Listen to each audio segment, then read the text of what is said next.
I forgot how we started. That's hilarious.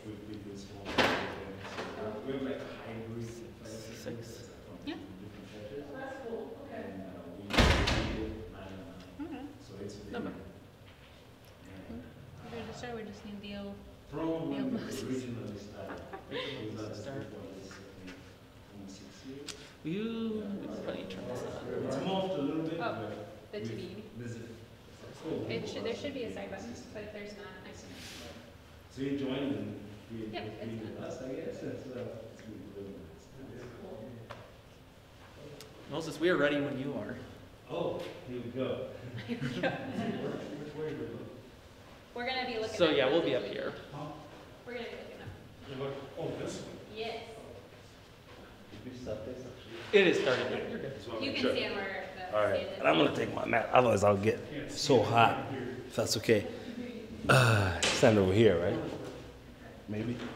All right, thank you all for coming. Really appreciate it. I hope I know I will get to know each and every one of you. I know some of you already, but not all of you all, so thank you so much for coming. I'm gonna share just a little bit of an introduction. The main people running this show tonight, of course, is Brenton and Brittany.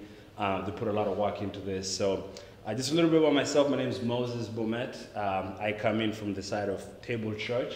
As you know, this is a partnership between Table Church and Cottage Grove.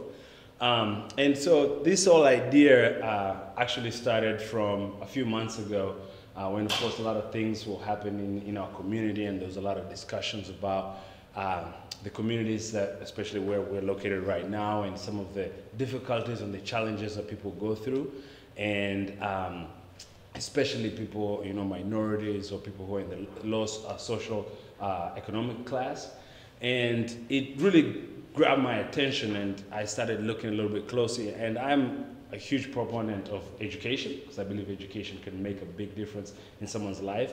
Actually, I believe it's the one thing that someone cannot take from you, regardless of how much you have or little or much that you have. So started looking at that and started to study just our community in Des Moines compared to some of our suburbs here in Des Moines, so the West Des Moines, Johnston, Waukee, that kind of thing.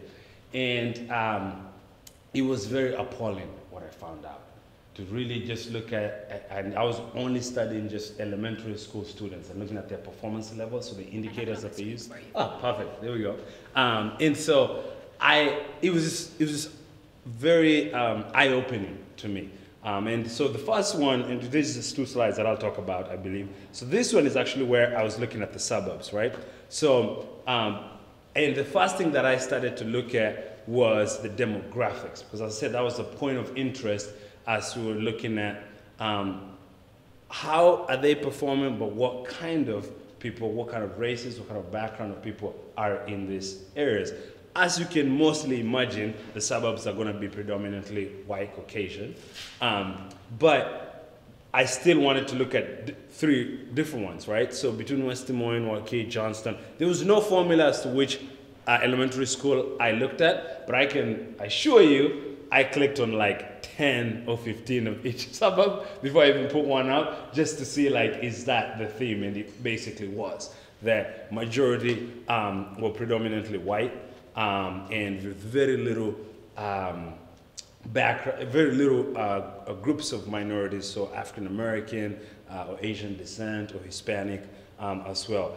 But in the bottom here, might be hard to see a little bit, but in the bottom here is actually what was more interesting to me. So now looking at the scores, and they get rated by the state government depending on, like they have like a like a basic, high performing, exceptional, high performing. They just come up with a word depending on all your indicators. So if you were to describe Crossroads Elementary, you'd say it's a high performing school. Waukee, Walnut Creek would be, Walnut Hills would be exceptional.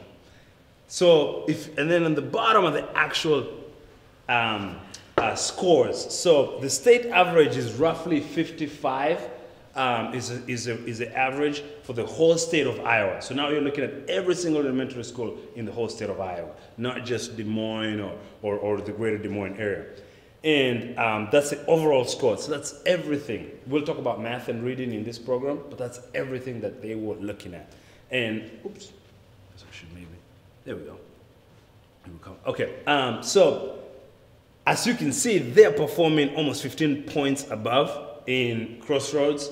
It's about 64. Waukee goes even higher, 67. And again, in Johnston is 64. So they're all performing well above the average of the state. And you look at their math and reading scores, exactly the same. They're all well and above.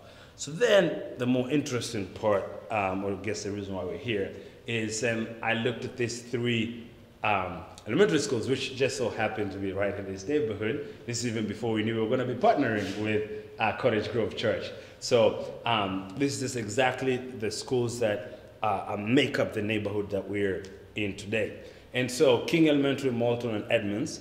And as you can see, for instance, Edmonds is actually quite large. The population of African Americans or blacks is actually 77% of the school. So this is a little bit different from even Moulton and King. Moulton and King are about the same exact deal, but with Edmonds very different. So Moulton and King, as about half is African American, and then a huge percent, about 30% on each side, 30 to 35% are Hispanic descent people. So when you look at that, give or take, 70 to 80% of these schools are represented by what would be minorities in the state of Iowa. So now let's look at this, the state of how they're rated. First, I really hate this, as I said, how they use these words. I think it's one of those things where, you know, you're in like elementary school and everyone participated in a game.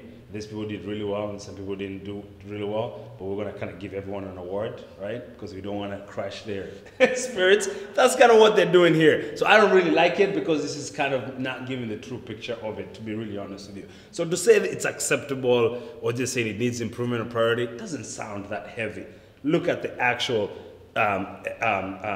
where they're rated. So first off, overall, Edmonds is just slightly higher. So it's just a little bit below the state level. But you hit Moulton and King, and they're at 44 and 42. Remember what the suburbs were, they're in 65, 67, okay? This is almost like 20% or so difference just by driving 20 minutes, right? So, I mean, that should worry us. And then look at even their reading and the math levels. The state average is 50.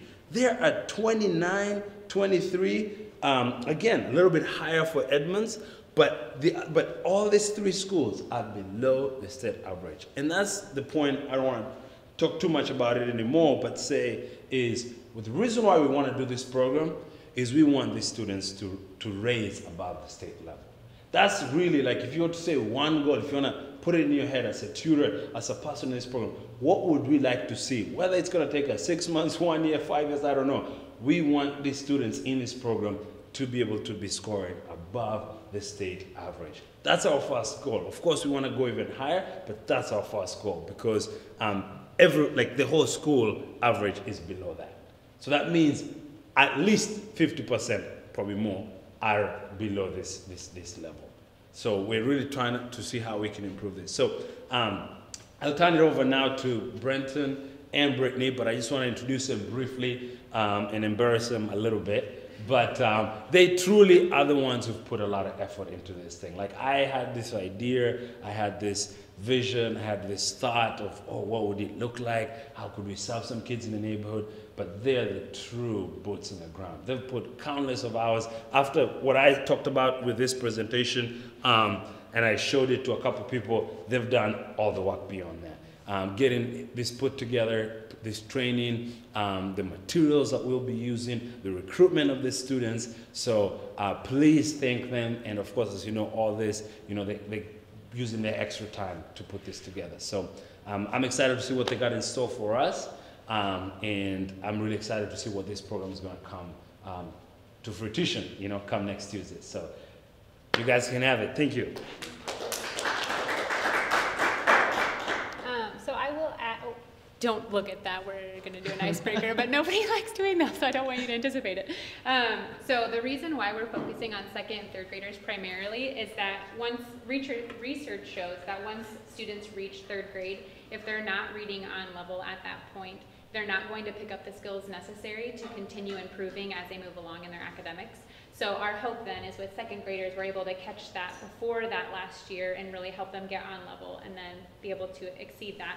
And by third year, or the third grade year, we're able to kind of come in, not necessarily as an interventionist, because none of us are reading specialists, we're not math specialists, but at least to help supplement and give them that extra time and practice, so that coming alongside the teachers, they'll be able to just be working with it more and hopefully have more opportunities to grasp those concepts. So just so you know kind of where we're at, just with the age of the students that we're going to be serving.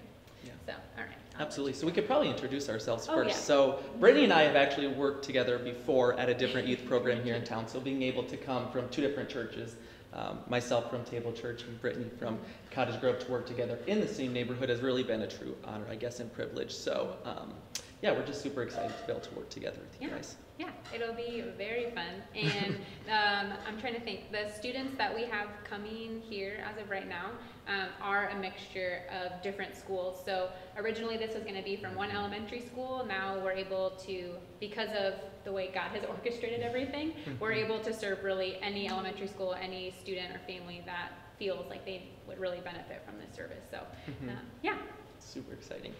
All right, so like you already saw, we're going to do an icebreaker only because there are two different churches here represented, so we want to be able to get to know each other. So what we're going to do, we're going to stay where we're seated. We're not going to get up or anything like that. So you have pens at your table, so what you're going to do is you will have pens at your tables.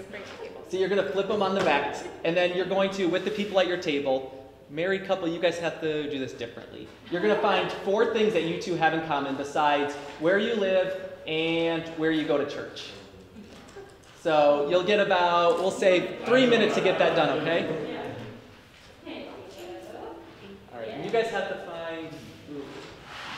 Oh, you're gonna find perfect.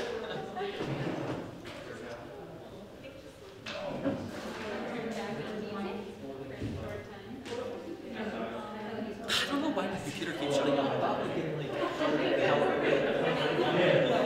I thought power would like it stayed. That'll be a good timer for us. Like when the thing goes off, that means it's time to change. Okay, and now we need to stop because the PowerPoint even got bored. Yeah.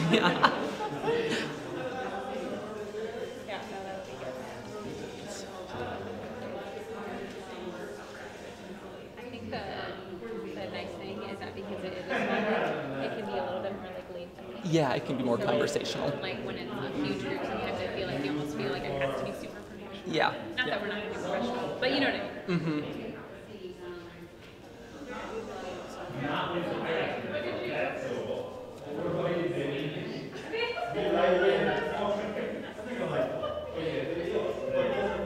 So I think, Brittany, like the people that showed up today, well, that's not fair either. When are we going to talk about this? Yes. We should say by end of day tomorrow, we'll be letting you know the other side too, or what role you'll be playing. Okay. Because I think we can say, like as of right now, we don't have enough students to match every single volunteer. However, we do have other opportunities that we could utilize extra volunteers for during that time to help us prepare as we have more students enter. So I think we say that. And yeah. And we can do that maybe at the end. Yeah. Just say like full disclosure, like the biggest like challenge part of this program. We can talk about how God's been faithful. Yeah. We'll cut this part out too. Yeah. The icebreaker. Welcome back. Just like full disclosure, like this is where we're at. We need the students. Thank you guys for coming out and canvassing. We're going to keep doing that until like. I do think that it makes sense to give precedence to need. That came. Yeah. Because if they knew in advance that it's going to be this day, and these people like made it a priority. Yeah, it's a good point. And it's also the exact number of that we can do. To have a 2-on-1. So maybe we don't say anything, and just everyone that wasn't able to. Let's do that. Just say, and they don't have to know that. Like only the people here, like they would be like on the waiting list. Like we can say whatever we want, like based off of who signed up. Because we're meeting again on Thursday, right? Yes. So then let's just not say anything. Let's say by end of the day, Thursday. We'll have a profile type thing. Yeah. Yeah. Sounds good. We're running. glad we're on the same page. Yeah. I feel like I have to take that when I see you guys are like have to use it, which makes it like I'm turning into a drunk. If anything, we come out of this COVID time, it'll be that we Much cleaner. will be much cleaner people. Our hygiene will be better. I think 1 more minute. Yeah. All right, we're going to reconvene in 1 minute.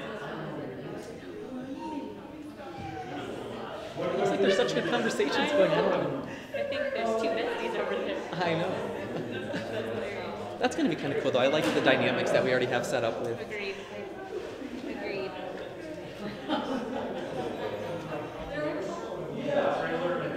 So,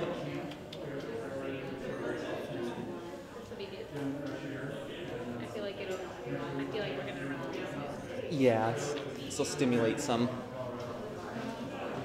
Hopefully, people willing to speak up. We should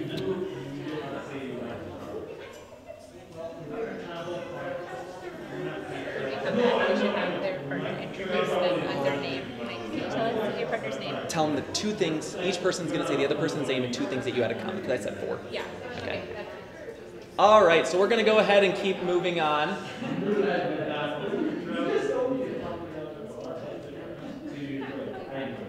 Moses, are you ready? All right, so in order to introduce each other, so the group gets to know us, your partner is going to introduce you and say 2 things that you guys had in common, and then the other partner will say the other person's name and the other 2 things. So we'll start with you guys on this side. Okay, well, this is Abby.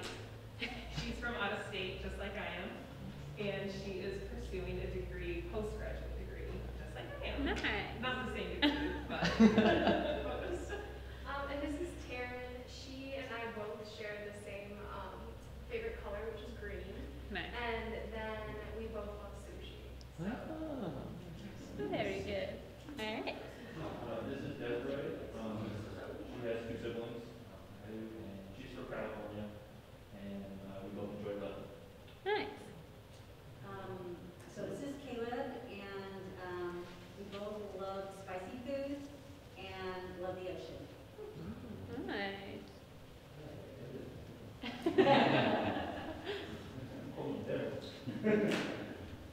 Dave, you go. Right, I'm Dave Lothman, this is my wife Karna, and Moses. So we have in common that we like fall, like that season of the year. We do not like the winter.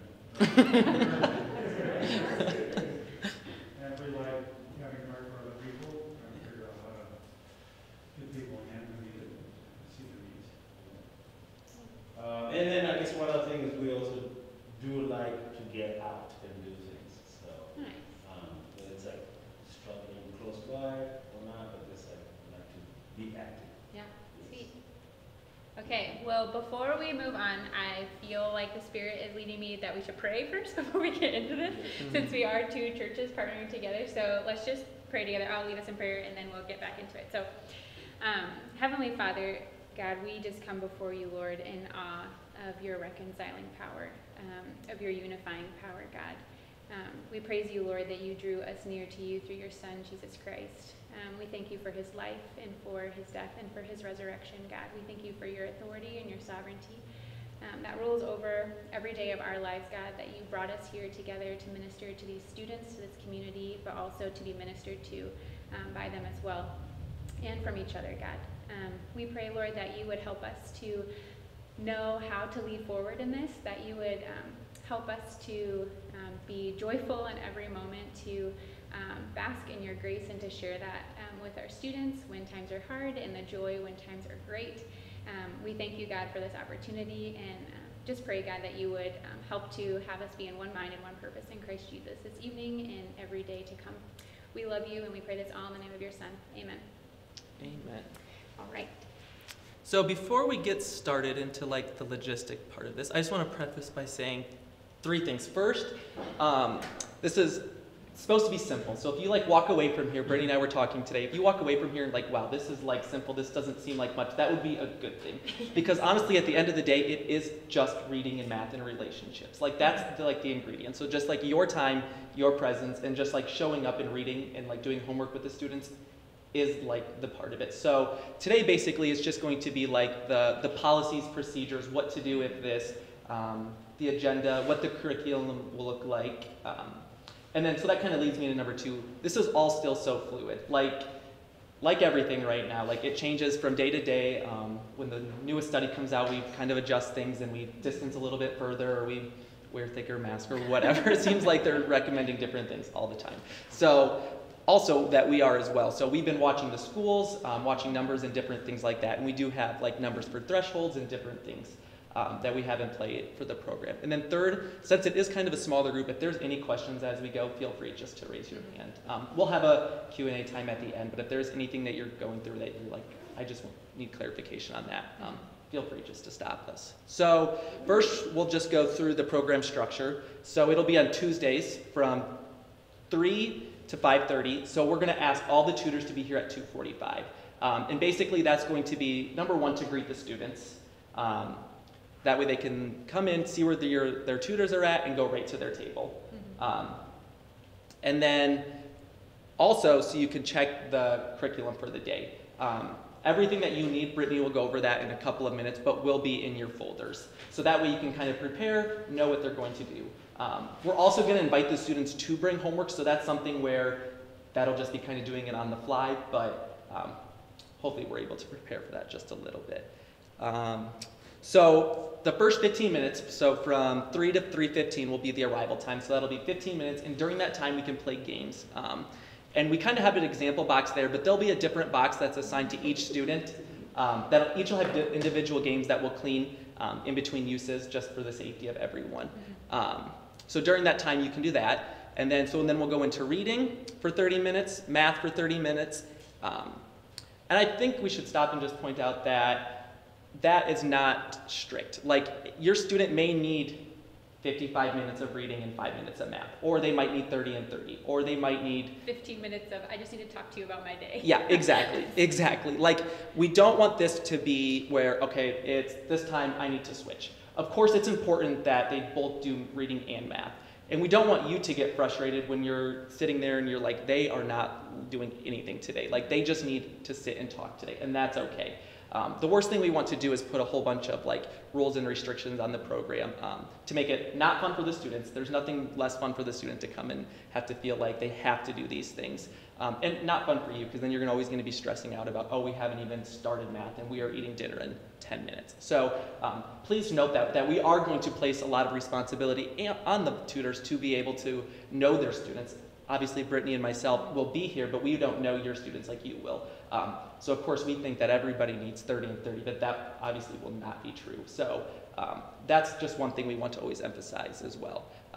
And then we'll have dinner. So Highview, they are going to give us boxed dinners, which is amazing. So Brittany will go pick them up and we'll bring them here, and we'll actually deliver them to your table for you, or just for the student. We figured since we end at 5:30, we would use our resources for other things for the program, so we did not include volunteer dinners in this time. You can blame me for that. That's okay. Moses. But I want to make sure that is like known, so that way you're not like, Yeah. what? Where's my box? So yeah. Yep. So, and then they'll have free time. And then you guys can, during that time, if you need to push back, like stuff you needed to finish with math or reading, or we hope, right now, since we don't have as many students, we hope to give you some room in your corners of this room to be able to kind of spread out and maybe, I don't know, move around a little bit. Sitting for 2.5 hours might be a lot. So ideally though, you and your students shouldn't have to leave your area. Everything will be at your table.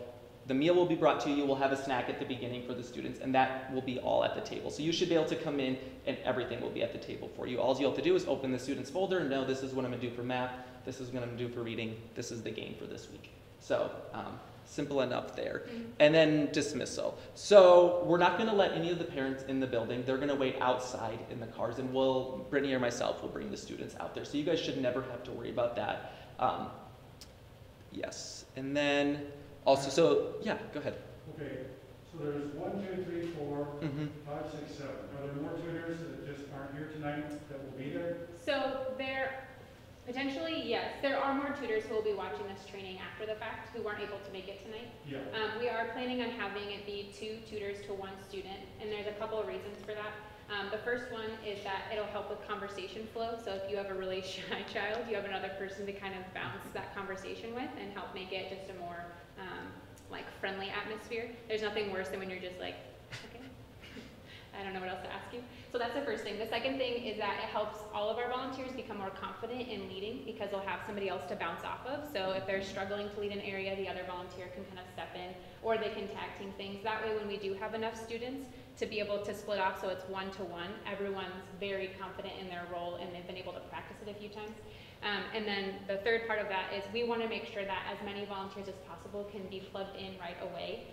So we don't have a ton of students signed up right now. We're still in that recruitment process, and hopefully we'll be receiving more as the schools are starting to move back to that hybrid process.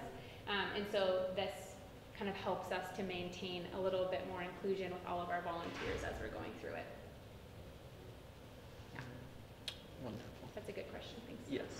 And then, so any questions on like the structure, the logistics, what you're going to be doing during those times? Brittany will go over the curriculum in depth in just a couple of minutes, but as far as like when to transition, different things like that, any questions?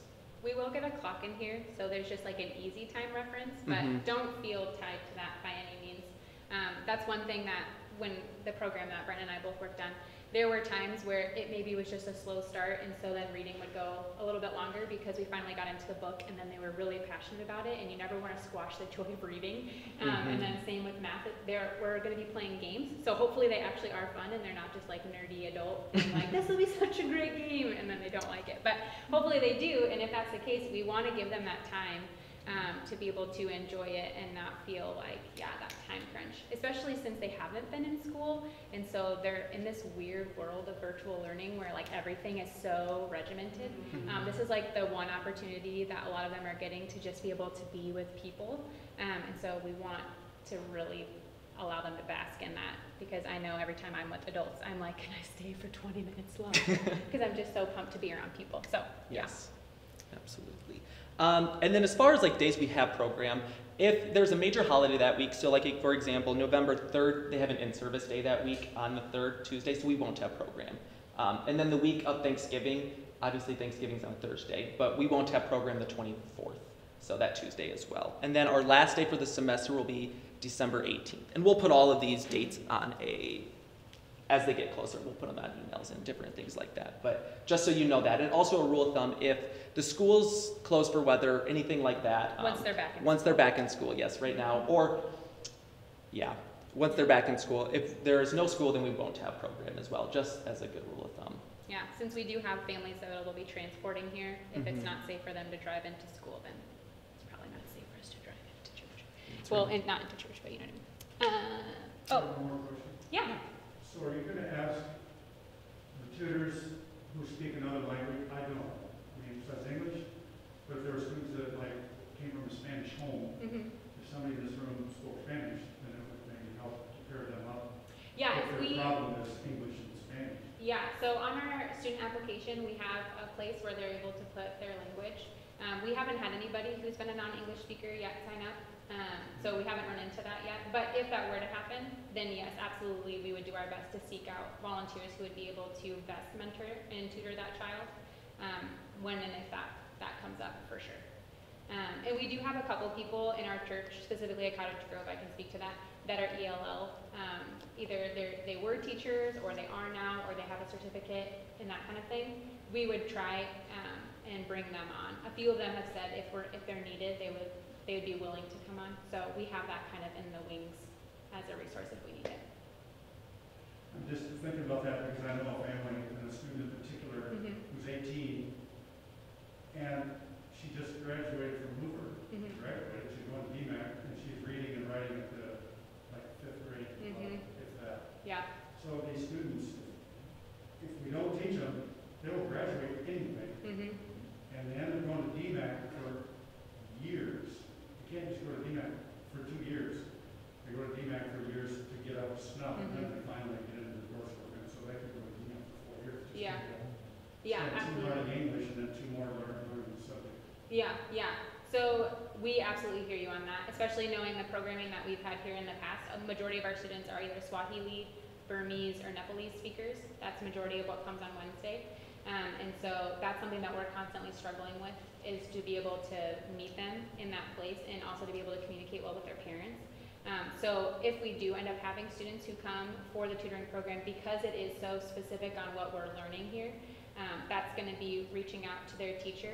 We can reach out to their teacher for help in seeing what has been working in the classroom for them in that way, but then also to reach out to those community liaisons, the bilingual liaisons of the schools, to be able to figure out their resources that maybe we aren't able to find that they could help us with. So, yeah, absolutely. Yeah. Perfect.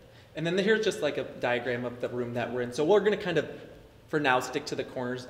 We have a plan to stay 6 feet apart once we have more tables and more students. But as for now, we can spread out in this room. Yeah. Probably as much as we So want. this is the area so that you can orient yourself. This is where we came in. These are actually the stairs and then the hallway. So we'll always come in through this door.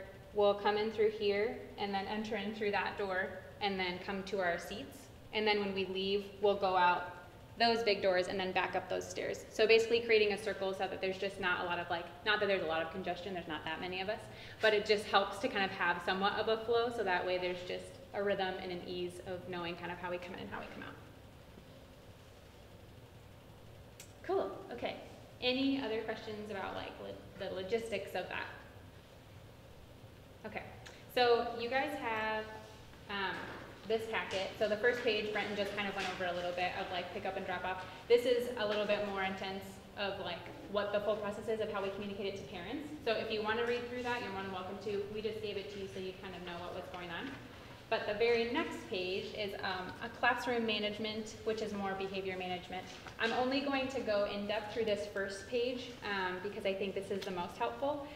Because we do have 2 adults for 1 student, it's a little bit easier working through behaviors. Not that I anticipate having a lot of them, just because you have somebody else who, if you're like, oh, you're not responding well to me, I'm just going to let this other volunteer kind of lead through this next section. But these are just good things to think about before we head into it. So the first one, these are Cottage Grove kids specific, but I think this still pertains to us here, is that our rules are to be respectful, responsible, and safe. So it's always good when we're first getting together, and this is something that Brenton and I can for sure talk in the big group, of saying, what does it mean to be respectful? Because a lot of times we might use words that we think everybody just knows what that means, but they don't. So being respectful is keeping our arms and our legs to ourselves, and those kinds of things. They're 2nd and 3rd graders, so I think it's important to remember they're very much kids. And so being able to give them concrete examples of what our expectations are is really good. Being responsible, so that means that we're taking care of the materials that are in front of us.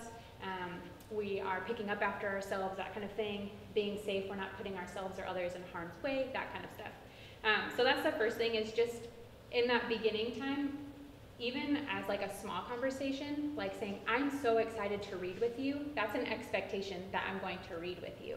So even saying that phrasing is a good key indicator for them that they know what's coming next, or that they know what you're going to be doing during that time. So demonstrate and describe, that's kind of what I was saying with the being respectful with our arms and legs. Just kind of thinking through what kind of things you want your time to look like. So again, like we said, we don't want to be super micromanaging, because as you get to know your student, you'll be able to see oh, they're shyer and more quiet. So maybe our expectations are more we're going to speak confidently and proud and that kind of stuff. Or you might have a really active kid, and so you might need to modify and say, we're going to use our energy to, positively do this thing. Or, maybe you could help me pass out or get the game ready and things like that. So putting our energy to good use. Those are all good things to just think about. Getting their attention, this is a little bit different since it's one-on-one, but even having a thing where, if you remember when you were in elementary school, when teachers would go like this, and then you'd wait until everybody's hand was in the air, those kinds of things, just something that you can do that helps them to remember hey, we need to refocus. Those are always good. So 1, 2, 3, eyes on me. That is actually a good thing to do, even if it is one-on-one, because if they're just everywhere, they're little ones, even saying that is just a good reminder for them to look back at you and then be hey, you kind of got lost there for a second. That's okay to acknowledge that. Keeping it positive. So one thing that I am very big proponent of is, rather than saying, don't do that, or stop, those kinds of things, it's better to actually say, hey, a really good leader is somebody who picks up their stuff and puts it in the trash can rather than throw it, because then we don't miss. Or like saying things in the way that you want them to act. So, you know, it would be so helpful to me if you would help me to pick up these cards. Let's go as fast as we can. Ready? On the count of 3, making it a game. Those kinds of things where it's you're motivating them and urging them towards a behavior that you want to see, but you're doing it in a way that's like, you need to help me pick up this stuff. That's not going to win anybody over. I know, I don't like being talked to like that. And then pace. I tend to talk quickly. I think that's because I work with kids, but the faster that you go, the less likely you are to lose their attention. So keeping things upbeat. If you do lose focus, it's good just to like have something. Like I had one student where I don't know if you guys ever played this, raw macaroni. It's like a hand game that girls used to play at recess. Anyways, I taught it to her, and so every time that like we just like maybe something wasn't working, I'd be like, all right, raw macaroni until we can figure this out, and then we'd like play the game and be like, oh, okay, it's good now, and then we'd like go back to it. So just having some type of activity that you can do, even if it's just like, all right, let's just stand and jump around. Okay, cool, sit down, now we're gonna get started again. Having stuff that just kind of is like good to get them moving. And then having their help keeps them involved. So in the games that you'll get, which we'll go over, there are things that you'll do to set up the game. And so including them in that, and not just like prepping it all out before they get there because you think that's going to make it easier, actually having them to say like, let's pick out your book together. Hey, let's set up this game. Which game would you like to play? Including them in as much of the decision-making process as possible. That really helps them to feel like they themselves are invested and they have some type of decision-making power in what's being done. That's just really empowering for a kid in general. So these are just some things to think about. Obviously, like I said, being one-on-one makes it a little bit different than a large group setting, so it's a little bit unique in that way. But just that like positivity, that just like mindset of like, I'm gonna embrace the fact that you are a high energy little bundle of joy who will probably be stubborn and maybe won't listen all the time, but that's okay, and we're gonna work together through that. Then that sets the stage for just like a good cooperation and a good like partnership between you and the child. The other 2 pages are kind of, well, you can read the title. What to do when a student doesn't follow the rules, and then what to do when a student is out of control. Again, we do not anticipate this, but it's always good just to kind of have things in your back pocket to know like, okay, what should I do in this situation? So this next one I won't go over, but this is just more things for you guys to remember. One of my most favorite quotes, and I don't know it, so I'll be paraphrasing it, but a child listens best when they know that they're loved. And so the more that, like Brenton said, it's relationship, reading, and math. Relationship has to absolutely be number 1. So as we're building that relationship, the more that we show that we're consistent, we're constant, we're there for them, we remember things about them, that shows them that we are there for them, and they're more willing, generally speaking, kids are more willing to open up, they're more willing to follow your lead and participate with you than they are if they're like, you were here last week and then you were gone for 2 weeks, so like, do I even matter to you? Kids take those things very personal. Well, I think all people take things personal. And so I won't go through all of this because I don't like when people read things to me, but I would just take some time to read through a bit of this, just so that you can orient yourself, but to know that no matter what, Brenton and I are here to offer support in whatever way you guys need. So especially if you feel like, I don't actually know how to handle this situation, it doesn't even have to be behaviors. Maybe your child brings up something that you don't feel super comfortable speaking to, and you're like, can I get some help on this? Because I don't really know if this is the right way to handle this.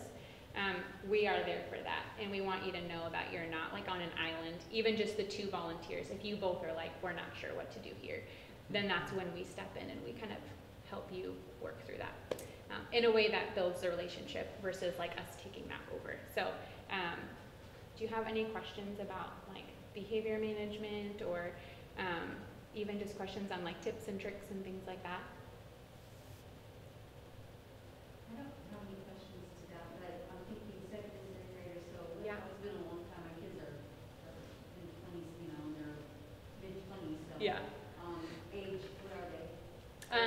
Yeah, so 2nd is 8, is like the oldest age, so 7, 8, and then 8 and 9.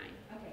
Yeah, so still Yeah, still, the second graders, I like think back, I think I had like 6 missing teeth in second grade. Right. So to me, that's like, yeah, that's little. Yeah, they're little guys. All right. So yeah, so just remember, end of the day, we are here for you, but the more that you enter in ready to experience the joy of them in all of their mess and brokenness, just like we have, the better that it's going to be. So. One thing I want to add is, and doubt this would be the case because of the setup Brittany and Brenton have, but at no point should you just be you as one volunteer and the student bias. Oh yeah, we will go through that. Yeah. So Absolutely. just want to make sure you know it's you alone with a student. There should always be another adult present. It's just a safety rule. Usually we walk in the kids. So. Like when they need to go to the bathroom. Yeah, so that actually is a perfect transition. Yep. into what we'll come to next. Child safety, thank you, Moses. He really prepared. Yeah. He was ahead of the It's game. the one thing I always Yep. think about when we Yeah. walk with kids. Yep. So you're good. And honestly, like, before we even go through, you can flip through to the tutoring policies page while I'm talking about this, but Moses brings up a good point. Like, it just absolutely has to be said, no one-on-one situations. As long as you're in this room, that should never happen. Yeah, one-on-one is like not one-to-one mentoring. It's Mhm. like you and a child are by yourselves in a room, no other person. Yep. That situation should never happen. Yep. Yeah. Yeah, we would just don't, like, I mean, for your protection and for the students, like, you never think something like that's going to happen until it happens. You know, like, it's never that person until it's that person. So, like, and that's why we do the background checks once a year. That's why we do the training right now, and that's why we call all the references, just for the safety of the students, because if they can't come to the safe place here, then, like, this program really is nothing for them, regardless of what else we do. So that's why we do put such a high priority on the safety there. So I'll just go through some general policies. I won't go through the volunteer requirements and responsibilities. We'll go over that in just a minute. But program procedures, so we kind of already talked on this. So you'll come up those doors there, and then we'll do a temperature check and kind of ask you the same questions. If you know that we're going to ask those questions, just call. Like, if any of those things are going to be yes, just text us as soon as you know. You're not feeling well. We'll go over some more of the COVID guidelines and symptoms that you should watch out for yourself and for your family in just a little bit. But and then after each lesson, ensure all items can be cleaned up and removed and sprayed down. So we'll clean the room itself, but we're going to ask that, we're going to make sure that you guys have the cleaning materials, Clorox wipes or Lysol at your table to wipe down the page protectors, anything that you guys touched, basically. We'll make sure that we Kids have. love spray bottles. Yep. So easy way to be like, you Yep. can spray down the stuff. Yep. What you think is work, the kids love. Yeah. Like, don't underestimate that. Yeah. They love that. Like, Yeah. to be empowered to, like, can you clean this up for me? And they'll be like, oh, sure, and stuff like that. You're like, it's not a chore for them, trust me. So under general safety there, we just ask that you don't take pictures. We do have a consent on the application for the students, and we want to, like, share with the church and stuff that's what's doing, but that'll mostly come through staff, so through Brittany and I or Moses or any other staff member, and we'll be sure to share that with you. We just don't want to put, like, you in any uncomfortable situations for having, like, pictures on your phone or posting, and then a parent seeing that or a student seeing that and being like, why did you post a picture of me, type of thing. They're second and third graders, they probably won't know, but the parents might. And we never want to make it seem like something it's not. So like we kind of talked about, due to the age of the students, the volunteers, we're not going to go into the bathroom with them. So we can escort them to the bathroom, and you can get it, myself or Brittany, whoever's in the room, or the tutor that you're with, and you can escort them to the bathrooms. The bathrooms are right outside this door and just straight down on the left and right hand side. And then last there, if there's a child, if a child is in an accident that requires them to stop an activity and or receive first aid or medical attention, an incident report needs to be filled out by Brittany or myself, and the parents need to be contacted. We'll take care of that, but just know that we'll be here to do that. Just let us know, even if it's a small thing, Band-Aid, anything like that, we'll just make sure that we document that for everyone's safety.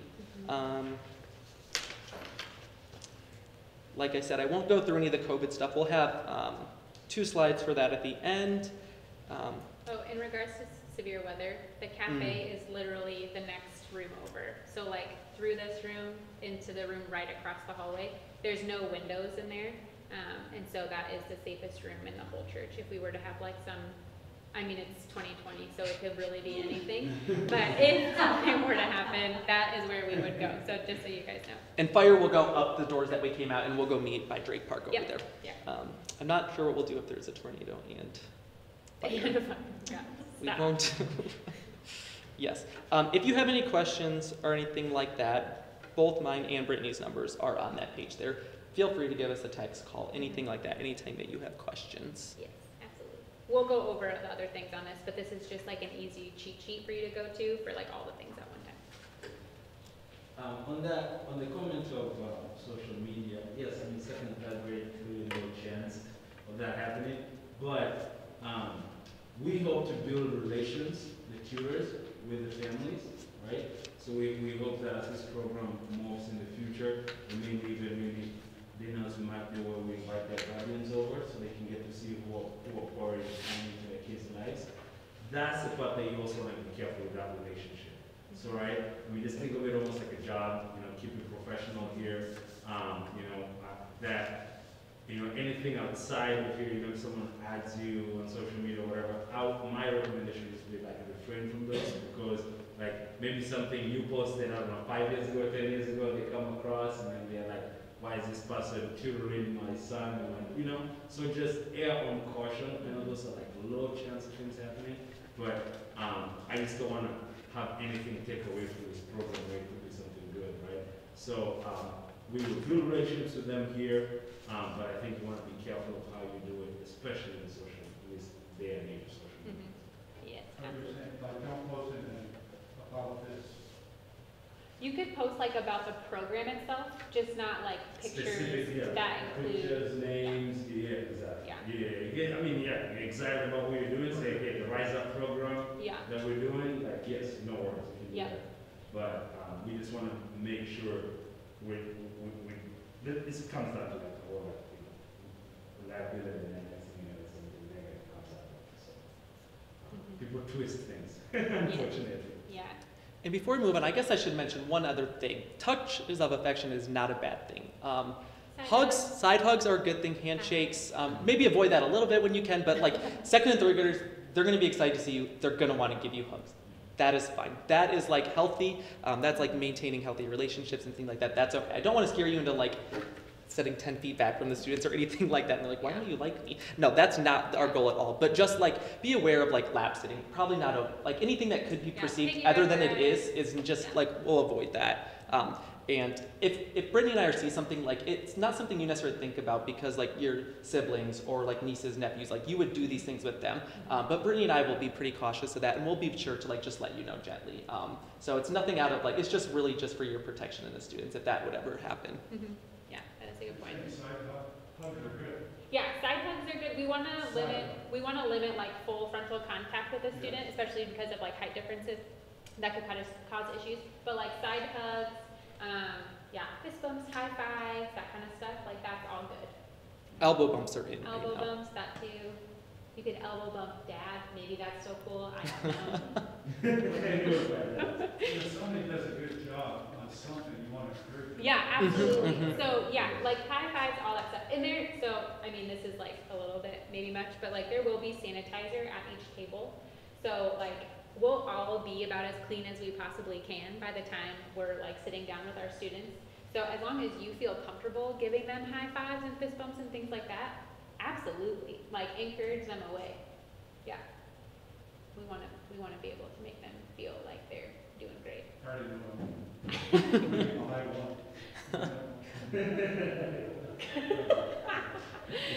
Oh, that's awesome. Okay. I promise you, if you ask them to show you their TikTok dances, that'll be their favorite thing. They'll love you forever for that. Yeah. Okay, so it's like kind of intense, but I definitely had like fourth graders add me on things like that before, and been like, absolutely not. So it happens. Okay, so curriculum. Like Brenton said earlier, if you walk away from anything, hopefully it's that this is like the easiest thing for you. And it's very time consuming for me. And that's great. That's what you want it to be. So on your table there is a folder. I can make sure you can. I will not read. Here. Okay, so in this folder, this is an example of what we'll have for week 1. So the majority of week 1 is going to be getting to know you. So nobody's going to want to just jump right in and doing like exercises with you guys. They want to know who you are. You want to know who they are. That's good. We want to embrace that. So there's an all about me sheet. The goal of this will all stay in your folder for your student. The goal of this is to try to get to know them as best you can. So ask other questions besides these and write them down, write down their answers. That is helpful for you so that when you come back, you can ask them questions about those things. Or if you read a book and it happens to take place in the one place in the world they want to visit, you can say, is there anything else that like you want to know about that place? Or you know what I mean? It's ways for you to engage with them on a more personal level, even though you might not know them that well right now. So you'll take time doing this. Answer yourselves too. So we want to make sure that they're also getting to know you. That will be maybe like, I don't know, first 15 minutes, it's whatever. But just taking the time to go through that. And then there's a reading survey.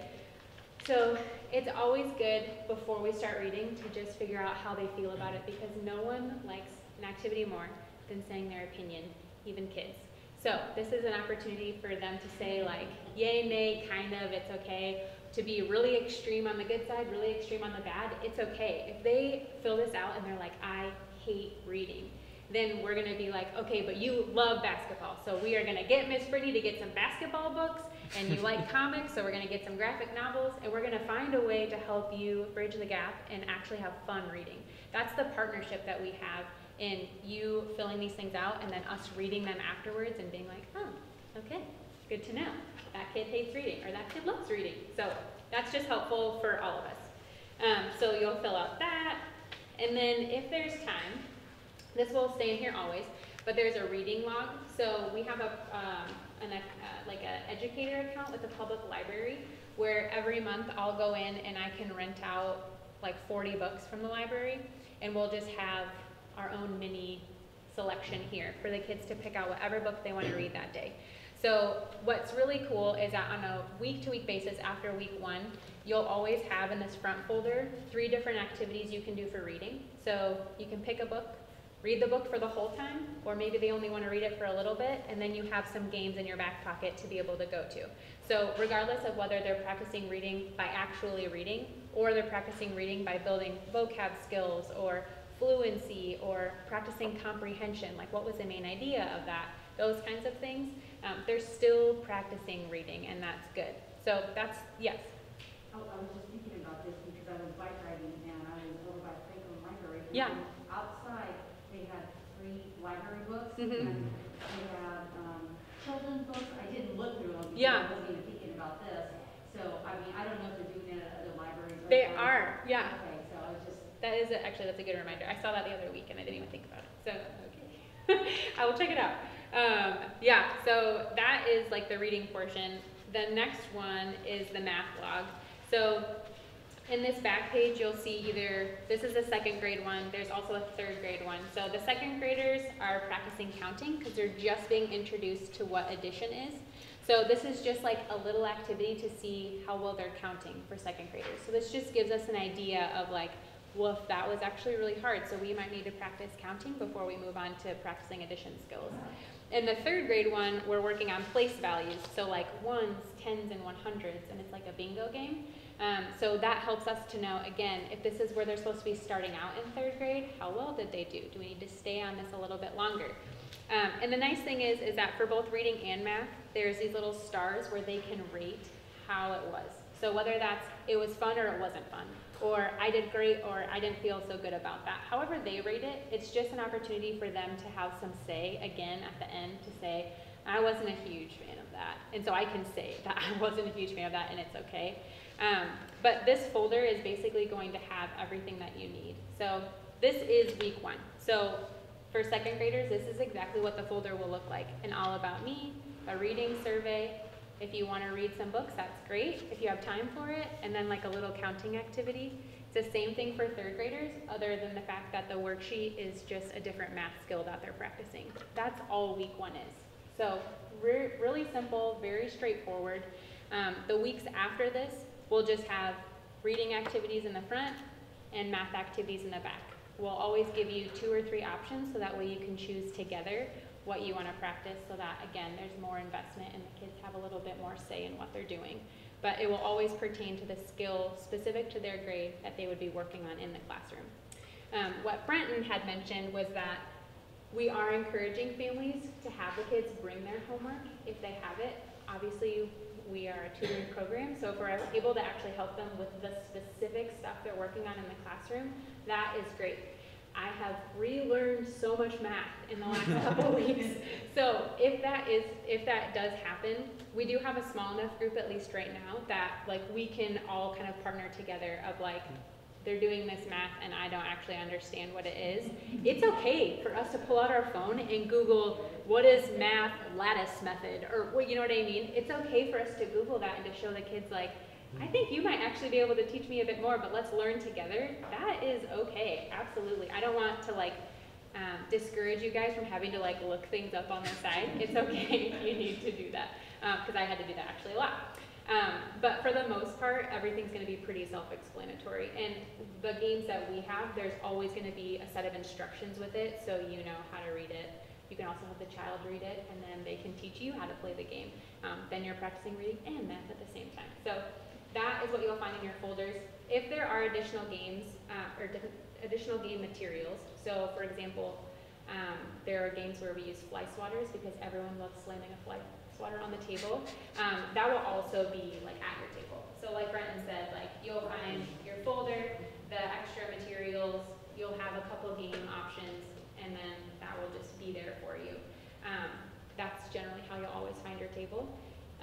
The other thing for week 1 is we're going to give you guys all a poster to come up with like a team name, so you can decorate your poster and like put it on your table, because it's fun to have a bit of like, we're a unit now, and then you're solid, and then you can make a handshake, and then you're basically forever friends. So any questions on the curriculum in terms of like the folder or what to expect, or yeah, just general skills?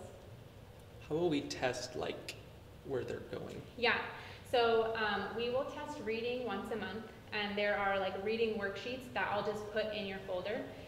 It doesn't really look like a reading test. It's basically like, so let's say like next to each line there's a number of how many words in that line. So if they read the whole thing in 30 seconds, you know they read 97 words in 30 seconds. So it's very self-explanatory. You just mark where they stopped.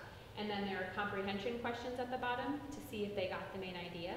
And then there's like another section that either goes for like vocab or something else. So it alternates, it's not always the same. But they're literally just one-page things. It's nothing crazy intensive, it's just us trying to see where they're at. Because in talking with Des Moines teachers, like by end of second and end of third, they should be at a certain words per minute, and they should be at a certain like ability for comprehension of like what types of questions they can answer. So that's what we're working towards, and it'll just be like, here's only 2 games, and we're gonna do this one, and then we'll play this other one. That's just gonna be kind of like mixed in.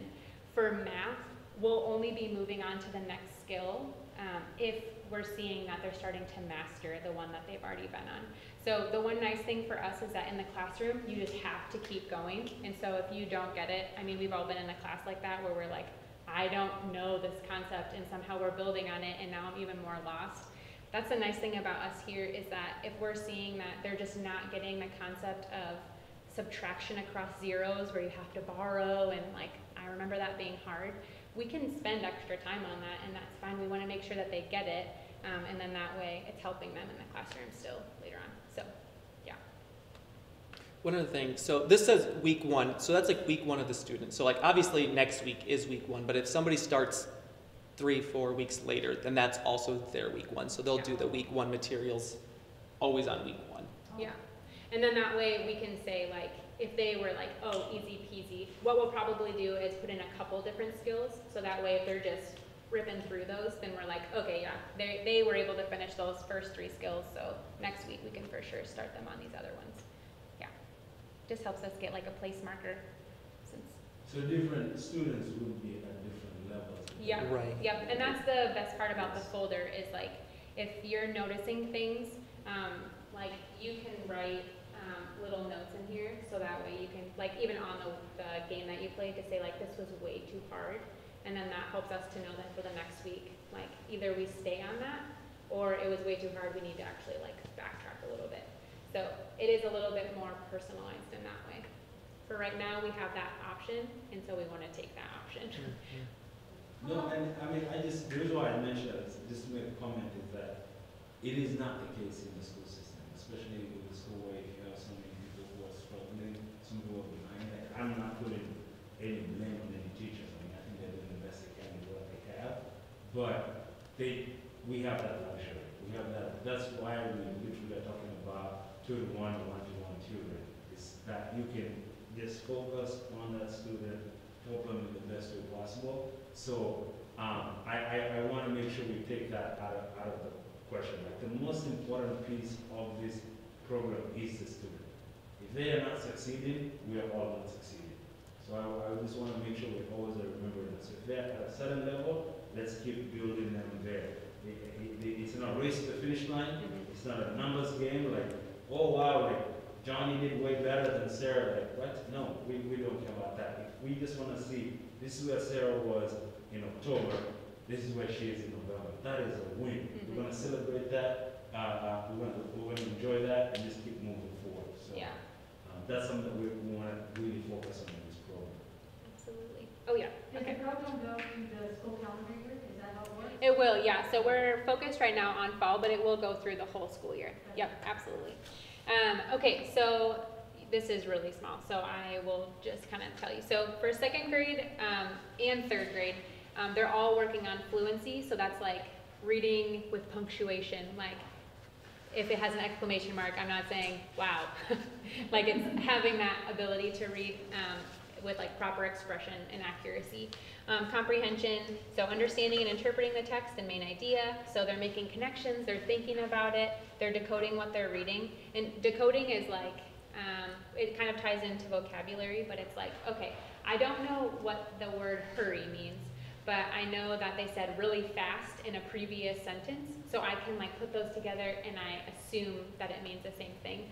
We do that all the time as adults when we see words that we don't know, but we're like able to make sense of it because of the paragraph, or we press look up on our Mac and then we look up the definition. But and then vocabulary. So we're going to be retracing like basic phonics, modeling how to decode words. So for example, like as the tutor, let's say a child can't read the word beat, B-E-A-T, but if you cover up the B and it's just the word eat, and then they practice putting the B in front of it, that's like a chunking. Again, you won't need to know these things necessarily. The worksheets will help you to know how to like do the games, but those are the types of things that we'll be working on. So for a second grader, remember this is the beginning of the school year still, so like they're still kind of remembering first grade, so we're just trying to get them back up to speed with that. Third grade, for sure, by the end of the year, they want to be at a 131 words per minute. That's how fast they want them to be reading. So I would actually challenge you guys to test yourself in a minute how many words you can read.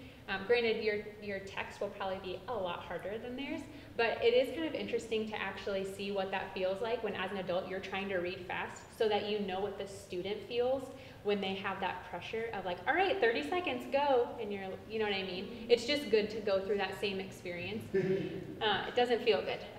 And then comprehension, so now they're doing main idea and supporting details, and they're looking at nonfiction. So like text headings, what does that help us to know?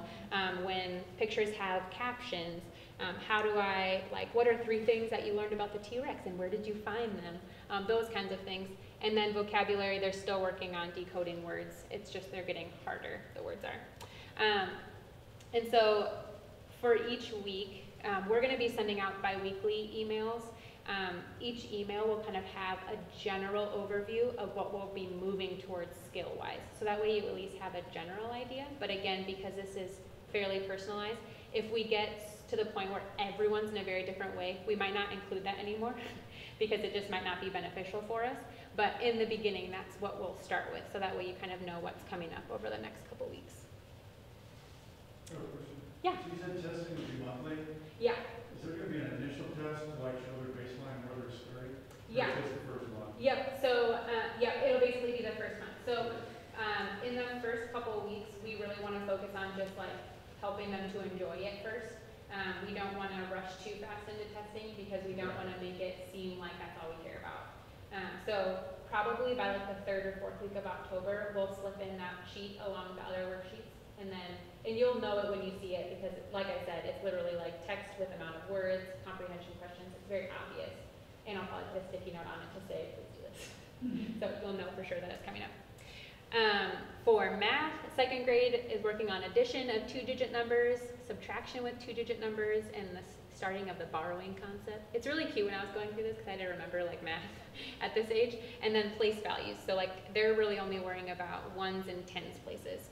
And then 3rd grade gets a little bit more intense. So they have addition of 3-digit numbers and subtraction across zeros, rounding, which the teachers have said this is actually something that they struggle with a lot.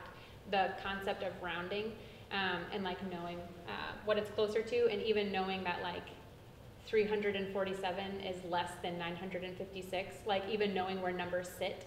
And so that is a surprise to me. So when we get to that point, we'll definitely spend a little bit of time there. And then they'll also start with multiplication and division.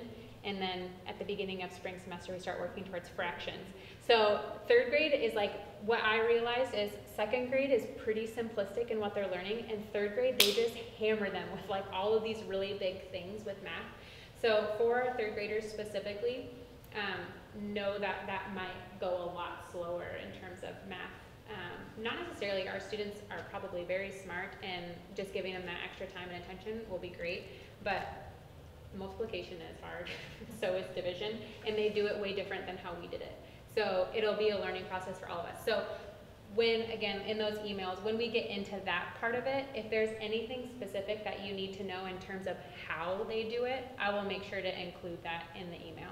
So you're not walking into division and being like, what? Where's the long division? They don't do that anymore. So I'll make sure to include that stuff. So, yep.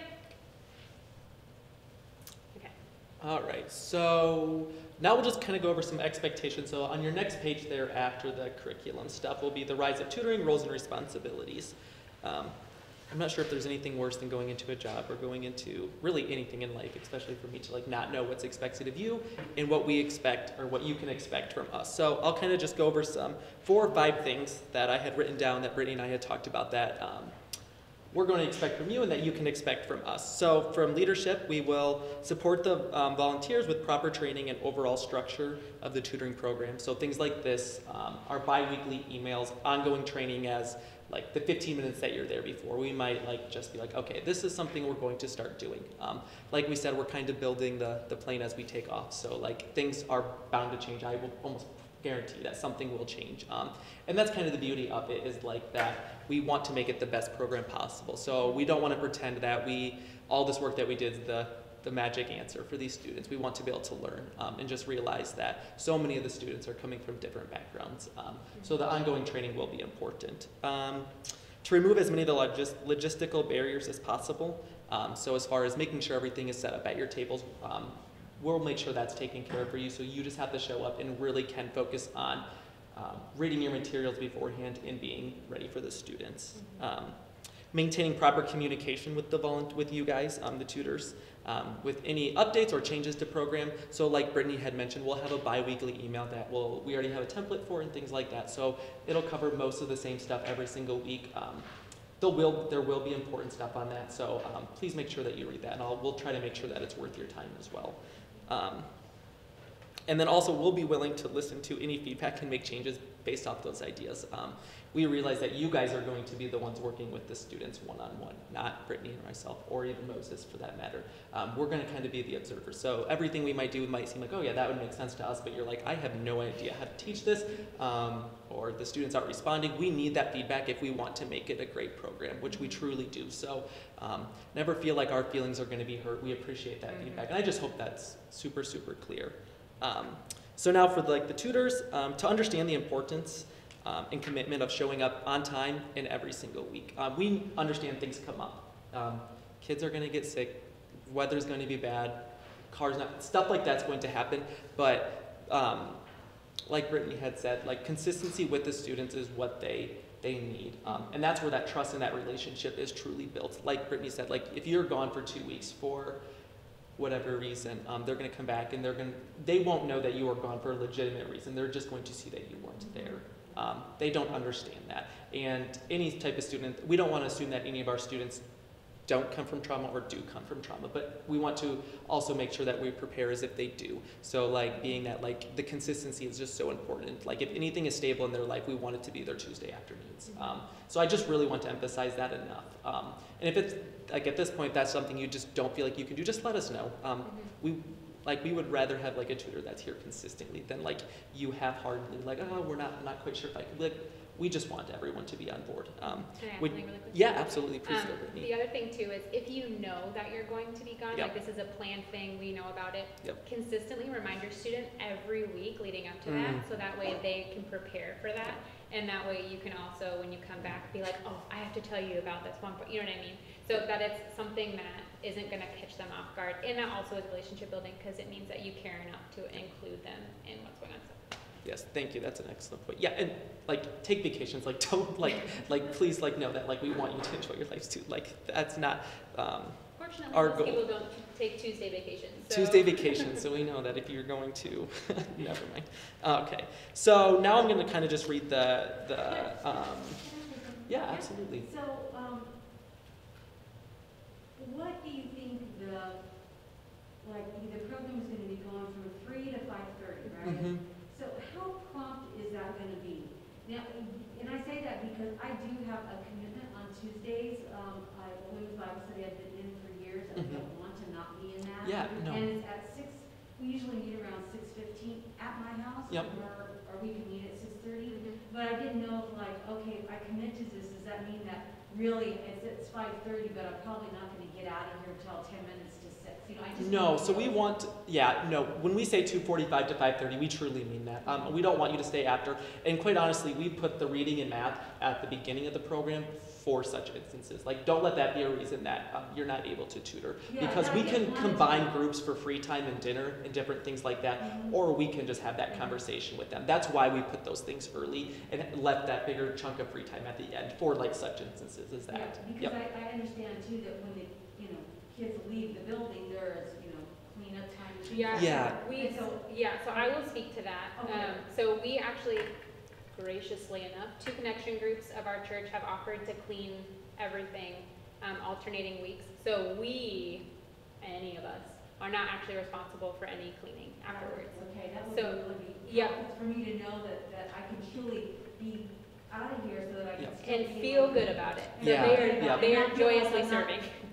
Yeah. Yeah. Yeah, absolutely. So the only thing that we pick up is like during reading and math time, anything that we played with, we just put it away. But like you're not responsible for like moving chairs or cleaning your table or anything like that. Okay. Yeah. So that means that I gotta switch out. Okay, so. Yeah. Okay, yep. Okay, thank you. Wonderful segue. Okay, so I'll quickly go through just the roles and responsibilities, kind of like a tutor description and program supervisor. So if you see that, Brittany and I are the program supervisors, so we will oversee the program itself on Tuesday afternoons and basically just do the behind the scene work. Prepare everything and just deal with like this, but like the extra behavioral needs. That's our goal, and to just support you in making sure that you're able to come and truly not have any of those logistical barriers. And then, so we've kind of already touched on this, but complete the necessary training. This is for the tutors. Serve weekly, arrive 15 minutes early, and then lead the students through the materials program on the schedule there. So that's all of that. As of right now, until we get more students, we won't talk about the floating volunteer role. Like Brittany had mentioned, if you're going to be gone, just give us as much notice as possible. If it comes up last minute, just make sure you give us a phone call. Our numbers are on that policy sheet. Yeah, no it can be emails if it's last minute. That's the worst. It's a last minute email that you didn't check in text. So. Yes. And I'll be the bad guy for that one. These kids, they come from backgrounds where they receive a lot of disappointments in many things. I mean, things always get canceled. Maybe dad or mom can't show up because their jobs are not that flexible to be able to be present in things. This is like, that's the one thing I put number 1 on the list of this program is we're asking you to commit to be here. You literally just showing up, even before touching the folder or anything, is doing like 80% of the work. Like to see an adult take interest in their lives, there's so much beauty and encouragement and support that you will never understand. The kid is the only one who's going to understand that, because you don't see their lives the other hours of the week. You only see them for the 2.5 hours or 3 hours. So I just want to hammer that home that, I mean, let not this be like, oh, some kid can't make it. No. Like, I mean, I want you to commit to this, be here, be present. We want to use it like emergency, something is coming up, you a vacation or something planned ahead of time. Like, it really is key for these kids. And I'm just saying that because I know and I've seen families like this, and when what these kids are going through, they need us more than anything. So please commit, and give them enough notice. As I said, I'll be the bad guy, and I don't mind doing that because I really want what's best for these children. So that being said, will the students or us have name tags? Yes. So the first 2 weeks we'll do name tags so that we have time to learn the names. You'll be with the same student every single time. So we would like by like week 3 to not need the name tag, so that way we might keep them for volunteers because the students might not necessarily be best at remembering names. But our hope is that students don't have to pick those up because we've already, like, I know who you are, I'm paired with you every week, that kind of thing. But those first few weeks, absolutely. Yeah. It just seems like the students, when they come, instead of having like 1 or 2 new friends, that we could all know all the students, so that, especially with this small number, that each student, they come here and they have 10 new friends, not just 1 or 2. Yeah, absolutely. So we can greet the kids by name, even if they belong to other tutors. Yeah, we can for sure do that. So, our goal was to not have them as soon as possible. So that just puts it on you, Dave, to just learn every single name right away. No, but we will have name tags for sure, so that everybody can see. And the other thing too is that, especially during week 1, we can even go around and just introduce ourselves, so that way everybody like knows. I mean, it'll be different since we'll all have masks on, so we won't like see everyone's face necessarily, but just even knowing like, I mean, you guys all look different enough from like here up, that we should be able to tell the difference. But we can also, like, if our students here and somebody else, a tutor, that's, and we could plug in. Yep, absolutely. And that, Students kind of know who we are. that definitely happens. So that is actually just a good reminder for us to try to figure out ways that we can, like, we want to keep it small so that way we're able to follow CDC guidelines, at the same time figuring out creative ways for us to be able to engage as a group. That's just a good reminder for us to try to think through some of those things. So thanks for bringing that up. Any questions on the expectations or roles or anything like that? I just want to make sure that we spelled everything out. Awesome. Wait.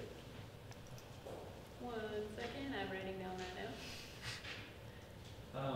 I'll make a comment on something because I know this may be something we're thinking about, because we are both coming from 2 churches and faith is what brings us together. That's something that I think we have to at least get on the same page. This program truly is an academic program, right? As you can see, we're talking about math and reading and building relationships. So it's more like mentoring and tutoring. So it is obvious that living in a church, you know, we're all believers, you know, brothers and sisters in Christ. I want to be sure that however we handle that delicately. It's not Sunday school, we're not here to come hammer the Bible on them. I just use a quick example of something because I know this has been something that happened to people, so maybe we can jump from how I speak. But my family, we're from Kenya, so we grew up. And we had saying because years past, colonialists came to our lands. And so, the white man came, and he had the Bible in his hand, and we had the land. And he said, let's pray. When we opened our eyes, we had the Bible in our hands, and he had our land. And as hard as that sounds, we sometimes flip that in the church, and we focus too much on what is the message of the gospel, and we truly forget the meaning behind it, and care for the needs of the people, right? And if you see in the Bible, I don't want to give a sermon, but like Jesus cares for the people, and you can see that very clearly. So us caring for them, they need their academics improved, they need to to be loved, they need to be cared for.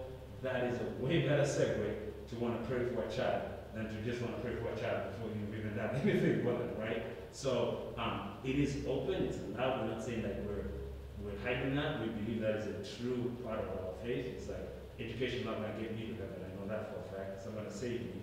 But we need to be careful how we handle that. And if you're in doubt, please ask us. If you're in doubt about anything like that, we can help you navigate that. But I just want to be careful that we're not here like preaching, and not even doing anything that we actually came here to do, you know.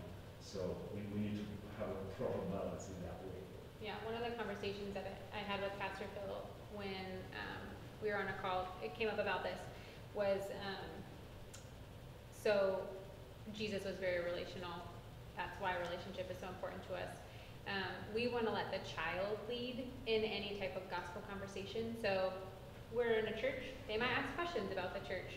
If you don't know the answer, you can ask anybody at Cottage Grove if they have something specific about this one, or you can answer about the wider church, but we want to have them lead out in that with whatever questions they have. Or maybe you're talking about something and they ask why, and if your reason is legitimately because of your faith, then you can say, well, because of my faith in Jesus. You know, you can have it be a part of the conversation, but let the child lead that conversation. That's just a better way to enter in. And then that way it's also just like a natural evolution in conversation as things progress. So yeah, thanks for bringing that up. It seems like parents could get upset if they were Muslim, for example, and the kids come home talking about Christianity. Yeah. They think we're trying to come in the back door. So, and that's why we're not like preaching at them. So that's why I think it's important that if it's the child asking, that's easy enough for us to say, we are so sorry, we did not mean to dishonor you in any way. Your child asked us a question and we answered it honestly for ourselves. If that is something that you prefer us to not talk about with them, we can talk to our volunteers and make sure it doesn't happen again. That's a healthy, loving conversation to have, versus them coming to us and saying, why are you sharing the gospel? And then it's like, well, sorry we didn't tell you, but we were actually a covert, like, you know, gospel preaching ministry here under the cover of tutoring. So that's where I think if we allow it to happen in a natural way, then that, to me, that's happening because the Holy Spirit is causing that to happen, and I will trust where He leads that. But if we are forcing it to happen, then that is a different story. So to Moses' point, that's definitely not what we want to do. Yeah, I think it's important to like point out that like God loves these students way more than we ever will. So Yeah. like He has a plan for their life, and He will present an opportunity for salvation for them. I Might think we truly believe that. Might But not be. right, Yeah. but they can remember back to the time that they were at a tutoring program and somebody loved on them. Maybe they didn't hear about Jesus, but they felt the love of Jesus. So I think that's important just to remember as well as we have that Yeah. conversation. For sure.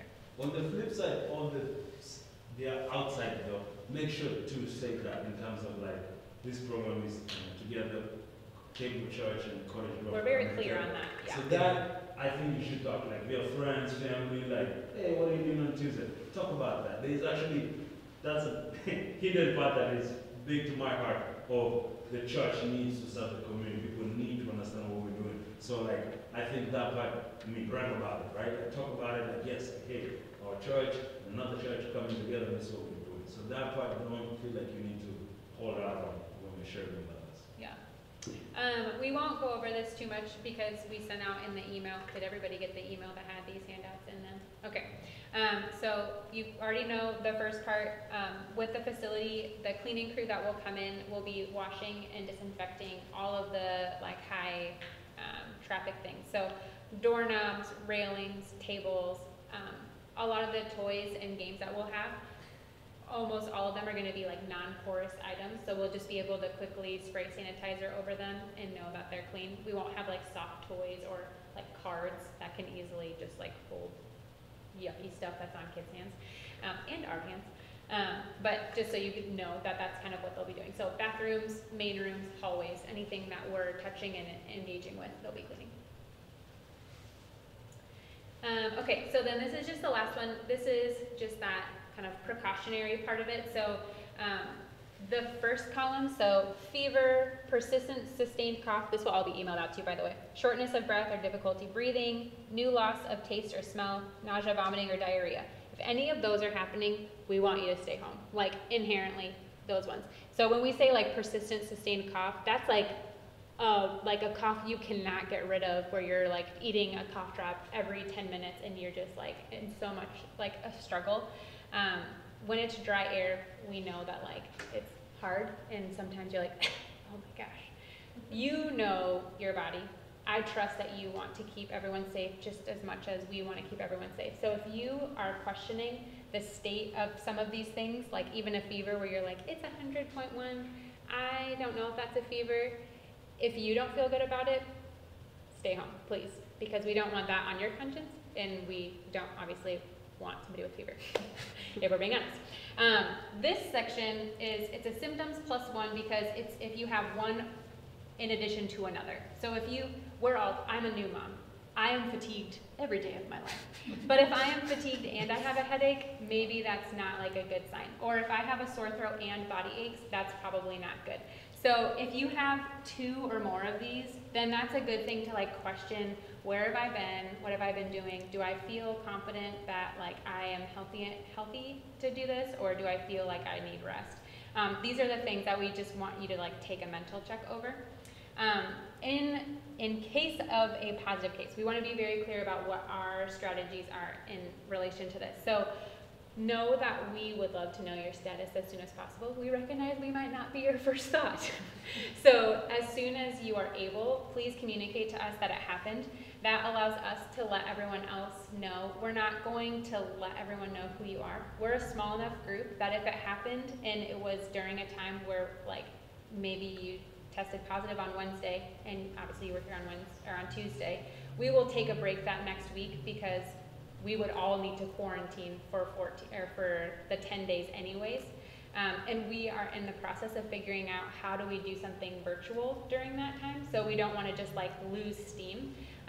But we also want to make sure that if we were in contact, we all were in some ways close enough that we just want to be safe. And we also don't want to single anybody out.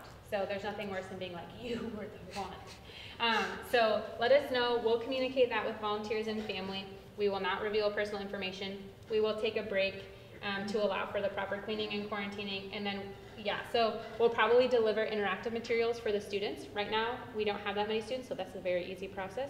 But we will have materials for them. So 2 of our students I know for sure, I've talked with the parents, have internet access. They're more than willing to connect with us.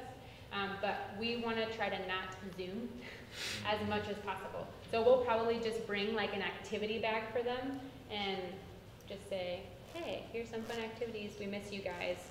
We'll see you next week. But just so you know, and then in here, we'll follow all of CDC's guidelines in terms of cleaning and disinfecting. So.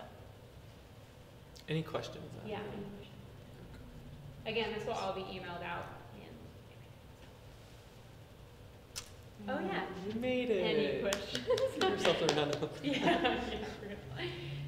Any major questions just about like the wholeness of it, or if there's an area you're like, you guys did not think about this, please let us know now. You guys are kind of like if we did it, the ground floor launch team, whatever you want to call yourself, like volunteers and stuff like that. So like, it will not hurt our feelings. We will not be sad. We will be happy that it was happened here instead of on a Tuesday and something more happened. So all questions. Yeah.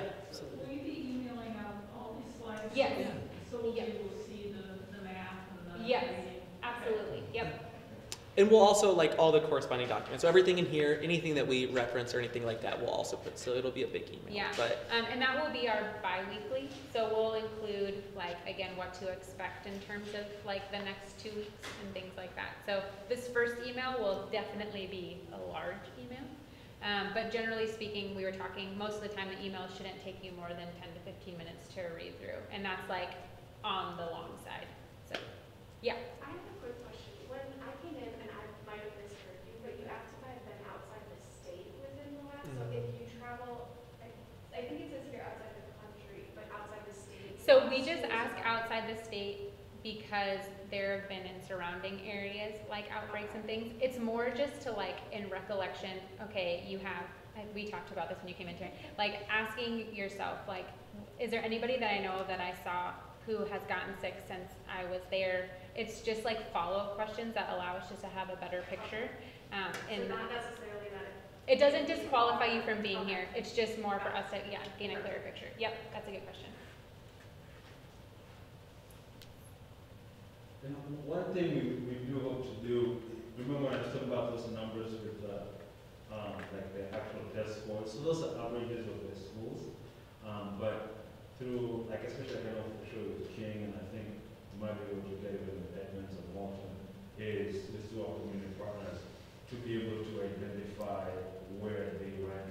I don't know this year because this year was crazy in the school system, but as we go in the future, we would actually have that specific data for that specific student. Yeah. And so that then next time we test, whether in third grade or fourth grade, and just by the way, just because we're in second and third, if they go to fourth next year, it's not going to drop them. Our program will just grow. So don't think like this is something that we're only doing that and then we're done. We just want to start with the right portion and then continue that for the elementary school. So anyway, so those are things you will see growth in as we go in the future. The evaluation basically is going to be a very key thing. We'll also do something like that. We'll do with Brenton and Brittany, and then with you guys as volunteers, of just in general, right? Like different points, like how's the program going? Do you feel like you have everything you need? Is there any more training we can provide for you? I mean, just those kind of general program things.